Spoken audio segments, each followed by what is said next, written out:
Մեկ-մեկ փախեք աղմուկից, փախեք ժխորից, մարդկանցից, պարտքերից, աշխատանքից, կոլեկտիվից, ամեն ինչից, մնացեք մենակ, երբ մենակ ես մնում, դա մենակության մասին չի, դա հանդիպման մասին է, հանդիպում քո հետ, առանց այդ աղմկոտ խոսակցությունների, օտար կարծիքների, ճնշումների, միայն դու ու լռություն, և հենց այդ լռության մեջ դու սկսում ես լսել, սկզբում մտքերի քաոս, հետո գիտակցում, հետո ուժ, ու դու սկսում ես հասկանալ, ով ես դու իրականում, ինչ ես դու իսկապես ուզում,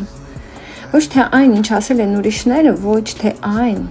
ինչ դրսում է, այլ ինչ ներսում է, սկսում է դառնալ պարզ, և այո, հենց այդ պահին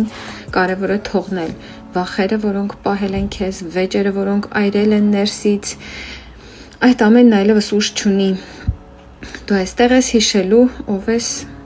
առանց ցավի, առանց դիմակների, մեզ բոլորիս պետք է մենակություն, ոչ թե փախչելու համար, այլ վերադարձ դեպի ինքդ քեզ, դու ժամանակ չես կորցնում մենակության մեջ, դու այն գտնում ես,